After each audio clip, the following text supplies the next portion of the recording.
Well, if I was a professional baseball player, my walk-up tune would be Ooh, that's a good one. "No Quarter" by Led Zeppelin.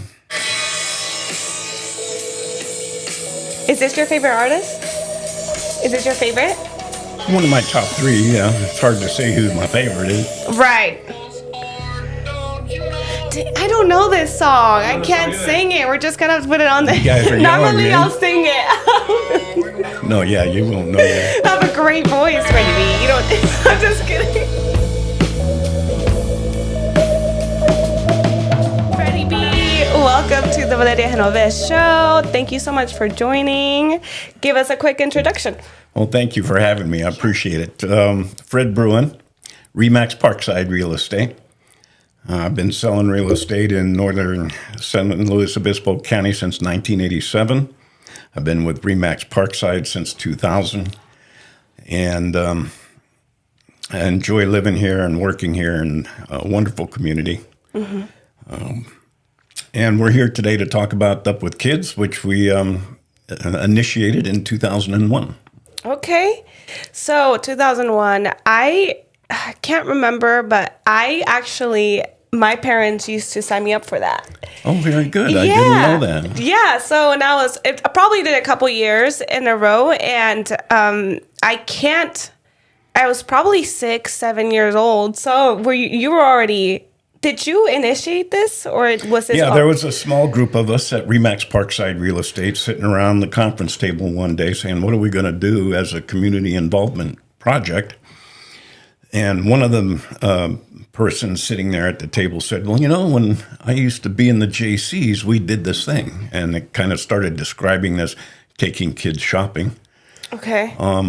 We took that ball and kind of ran with it and massaged it a lot and came up with this plan called Up With Kids Back to School Shopping Spree, where we gather children that could benefit from the service and the opportunity, take them through Target with what we called back then we had chaperones. Mm-hmm. We didn't let the child go in the store with the parent or guardian. We sent them in with a community volunteer, called them a chaperone. And we did that for a couple of reasons. We wanted to make sure that the product being put in the basket for the child was for the child and, not a men's extra large leather jacket or something like that. But we also wanted the child to feel and recognize that the community cares and will reach out and help. And then we hope that will instill in that child that feeling. And at some point in the future, they can pay it forward, right? Mm-hmm. So that's why we had chaperones. So we had the chaperone, and they would take the child into Target and shop for an X amount of dollars. I think we started the first year with $75 worth of clothes. Over the years, we've upped the ante a little bit because everything's going up. Everything in price. costs more. Yeah. This is our 24th year, so yes, everything costs more. And we're at $150. And we've also increased the number of children to 150. So this year, we're hoping to have 150 kids, $150 in schools, new school clothes. We let the parents shop with them now. That's one of the reasons we can do 150. Our biggest limiting factor in the program is the time we have in Target. We have to be out of the store Saturday morning before they open to the public, and that's at 8 o'clock. Mm-hmm. So that's why we start early on Saturday morning. We start at 5 o'clock. The shopping starts just before 6, and we have to have 150 kids shopped and out. Well, in years past, when we had the chaperone, it was a lot slower process. The chaperones aren't familiar with the child and what they need and what their sizes are, right? Yeah. The pandemic hit, and that's the one good thing the pandemic did for us was we didn't want to stop the program, not do it, but we scaled it way back so there wouldn't be so many bodies on site. Mm-hmm. We cut it way back to 70 kids. We got rid of the chaperone and let the parent has to come anyway because they got to bring the kid. Right. So we let the parent do the shopping, 70 kids, and it was so much more efficient both on the shopping side and just garnering up enough volunteers. Yeah. So it was so much more efficient. We said, well, let's retire the chaperone. We can do more kids because we can get them in and out of the store faster. And that's what's happened. And it worked out. So what are the ages that you're... Yes. The ages of the children that we're trying to service is ages 5 through 12. We reach out. We don't select the kids. We reach out with nomination forms to service groups like Loaves and Fishes, Boys and Girls Club, Salvation Army, Shandon Schools, Paso Robles Joint Unified School District, Almond Acres. We give them a packet with X number of nominations, and we let them pick the families. We let them be the hero for the families, right? Well, they would know, right? Because That's right. they're there. That's why, and again, that was a transformation over the years that we, this is too hard for us finding these kids. And it's hard going through the nomination form saying, no, these guys, yeah, they need it. And these, no, well, these don't. We don't have to do that anymore. That makes it so much easier for us. When did that change? Pretty early on. Okay, good. Okay. I'd say about within the 4 or 5 years, we've said, we can't do this anymore. We're trying to grow the number of kids we can service. So we reach out to these service organizations. We let them be. I tell you what, Paso Robles Housing Authority, Bishan down there, she is a true blue, gets me great families. They show up. The families show up on the day, and it works out well. It's a good turnout. Yeah, every year we have kids that don't make it, and we send out reminders that tomorrow night the reminders are going out for the Saturday event. Yeah. It just happens, and we just kind of accept that. And if there's a straggler hanging around out at the store with that didn't get to shop, then we'll slide them in. Put them in. So how what's that like? Like if you have 150 kids, how many do you think don't show up? Well, last year we had 150 on the list, and we ended up shopping 139. Okay, so pretty good still, but then that gives up, that's a loss for another kid. Right. Yeah. So that's unfortunate. When I went, it was a chaperone. Yes. And I think it's a great idea to have the parents come in and do it, because I remember, I'm like, sometimes you have shy kids who don't speak up. And so then I remember for me, the chaperone had to do all my shopping, and, but nothing fit only because, but it was I was just super shy. So it's like having a parent involved makes it, I can see that being so much easier. On the other side, we're always looking for we were always looking for feedback from our chaperones, and, they all enjoyed the opportunity, but there were some complaints that, my child just was no help at all in trying to select clothes. Mm-hmm. And of course that slowed everything down. And because they're so young. You're 5, 6. Yeah. That's one of the things that morning. I noticed this. I've been doing this for 24 years now. The kids show up.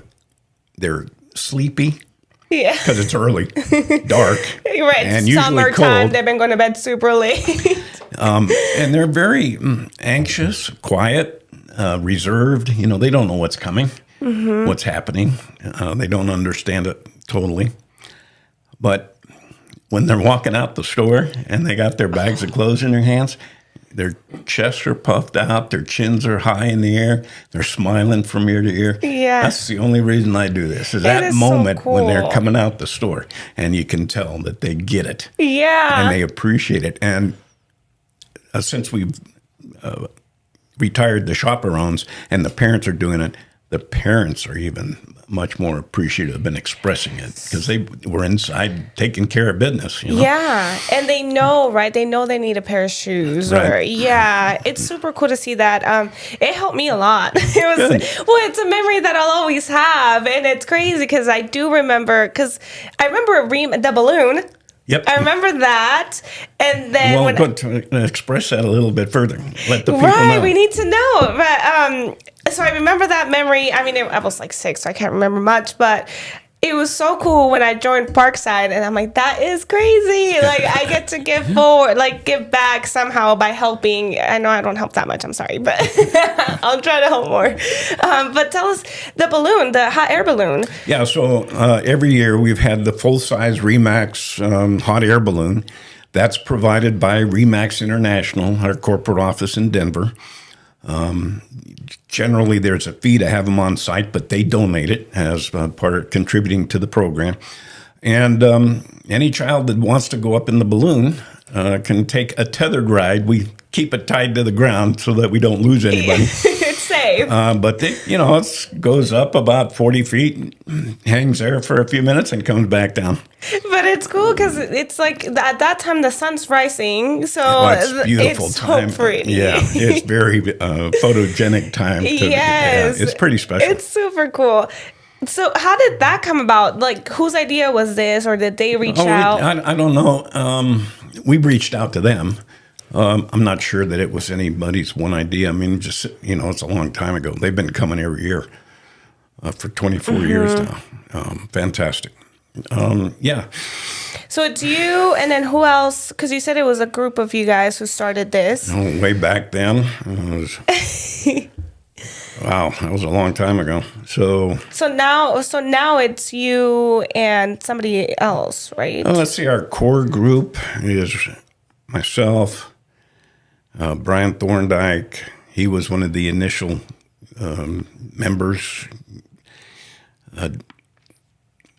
Christina Sirota, Christina Velarde, Daryl Stoles. He's an outsider with Pacific Trust Mortgage, but he's been on our committee for many years and a contributor. Financial contributor. We can always use financial contributors. Yes, donations. Yeah, so Remax agents contribute, and the broker chunks in a big amount of money. And we also reach out into the community to our vendors and our clients and let them know the program and see who would like to financially support the program. So this is year-round. You're working on this all year, correct? No, I take about 4 months off once Saturday at noontime when the last thing's put away. And I take about a 4-month vacation from it, and we pick it up again. It's about the first of the year because we have the scholarship program. Well, let's talk about the scholarship program. This is the high school? Yes, what I call the second chance high schools. Okay. Right? So every year there's lots of scholarships by many great organizations that I put out there, but they seem to go to the regular high schools, right? Okay. So about 9 years ago, when we were done with the shopping, we had money left over. Mm-hmm. We didn't know what to do with it. The first time that ever happened. So we sat around the table again, and we said, well, how about scholarships for students that have successfully graduating out of the second chance high schools. They didn't make it in the regular high school. Like Liberty. Okay. Del Rio and Atascadero. Okay. And Independence studies, right? They didn't make it in the regular high schools for whatever reason, but excelled in those alternative programs. So we in the first year, I think we did 5 $1,000 scholarships. And in the last few years, it's been 8 $1,000 scholarships. Wow. We give these high schools, the director of student services at the high schools, we give them application forms, and they turn around and give it to students that may qualify. And it's a pretty extensive application. It's 4 or 5 pages, lots of questions, requires an essay back, and also their grades, record of their grades. We don't give them cash. Okay. We give them a certificate for $1,000, and they have to they can cash that certificate in with us within the next 18 months. But when they do, they have to provide us some some kind of a transcript of what they are going to do with it. You know, either they've got classes at Cuesta, or they're taking a trade school, or they're entering the service, or whatever it is. Yeah. But it's used for their future education. Yep. Okay. Yeah. So you have the scholarship and then the back to school shopping. Is there another event that you guys? No, there isn't another event, but what we haven't touched on yet is the shopping day. We've already talked about they go in and go shopping with their parent, right? And they come out of the store and they're gleaming. Well, then they walk over to the school supply table. We hand them an brand new empty backpack, and they walk down this long table line of school supplies and start shoving it full with school supplies. And again, this is another time when those kids are beaming. It's a beautiful thing. And, I encourage anybody who would like to volunteer to come and volunteer, because it is truly a heartwarming experience. Yes, it really is. It's early. But you know what? You start at 5, you're done by 8:30, and you got the rest of the day to enjoy that feeling that you had that morning. Yes, it's once a year. It's not too bad. Right. So let's start with behind the scenes for you. And what time do you start on that day? Well, I'll probably be there about 4:30. 4:30, and then you have... The balloon will get there about 5 o'clock. We have a volunteer group that Kyle Hammond is heading for me. And we've already got a group of about 9 volunteers that meet the Captain Dave. Dave Wakefield is our pilot. And they've done it as a team for many years now, and it's out of the trailer and up in the air within an hour, and then we help them bring it in when the day's over. Where you have all the guys from Parkside helping. Yeah, with... well, we got 4 big trucks parked way out, and it's specific way, and then the balloon's tied to it so it won't blow away on us. Yeah, so it's safe. There's plenty of guys on scene. Yeah. So it starts at 6. People start showing up, and how many volunteers? Yeah, we have, fortunately, we've met our requirement this year. We've had pretty good response right away. And, we're good with 60 volunteers. But the balloon crew's part of that. There's a pretty big army of volunteers inside the store. The shoppers will start shopping just before 6. They go around, fill up a basket full of stuff that they need, and then they go through a pre-scan. And we have these stations set up throughout the area where they get pre-scanned to make sure they don't go over, or we send them back to go get more because they didn't get enough. So we pre-scan prices to make sure they're close, and then they go through the final scan, and then they go through the checkout. And once they go out the checkout, Target donates socks, and they get some socks out of this big bin of socks up front. So we tell the parents, don't buy socks, don't pick up socks in there. You're going to get them walking out. Target's good. They've been with us for 24 years, and they donate some of the school supplies. They donate socks. Their people come in early so that we can do this. Target's been fantastic. Yes, I helped out with the pre-checkout, and it's so cool to be seeing their outfits. I'm like, this is so cute, those shoes. But it's so cool to see how many people come together to do this. 60 volunteers is quite a bit.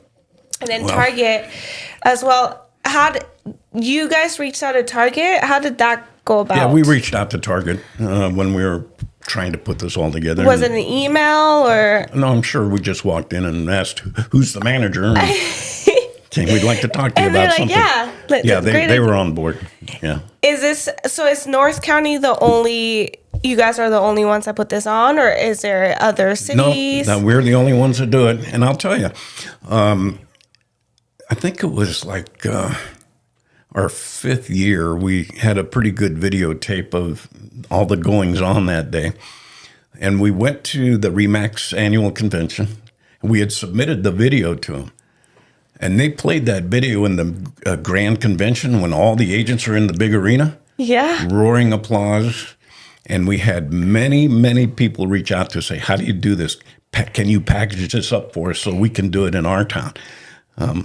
well received by Remax. So, Yeah. you know, So did you end up sending it out to people? And no. we would help. We would help them via telephone. You know, give them a conference call or whatever. But we don't have anything packaged. Yeah. I was thinking we could package it and sell it to them, and then use that money to support our program. Right? Because all the donations are nonprofit. It goes straight to this organization. Correct. That's correct. Yeah. So this is all nonprofit. Yeah, all the money nonprofit. donated by agents and vendors and supporters, every nickel goes into the program. I mean, I pay for the postage on the mailers and the company Remax Parkside. You know, all the auxiliary costs that come in, making copies, sending the stuff out. You know, that's all paid for outside of the funds that we raise for the program. Yeah. Every nickel raised goes to the program. Yeah, and then you can donate online. Is it on Remax? Well, you can get the information on how to donate, yes. Okay. We don't have an online take a credit card kind of thing. No, you would have to send a check in to Remax, made out to Up With Kids. Okay. And so now you started with how many kids? I think the first year we did 70, and or now, maybe it was 50, or, you know. We went to 70. That was easy. We moved it up to 100. That was doable. I think we went to 125, and it kind of freaked us out. And we backed off back to 100 for a couple of years. We were back to 125 when COVID hit. But, you know, like I said, now that we don't use the chaperones and the shopping itself is much more efficient, now we're doing 150 kids, and we've done 150 kids since. So it's 3 years now. Yeah. Do you think you're gonna? No, I don't think we can expand it past that because of the 2-hour limit inside the store. Oh, that makes sense. Yeah. So that's the limited. It's pretty factor. chaotic inside. Yeah. It seems like there's more kids.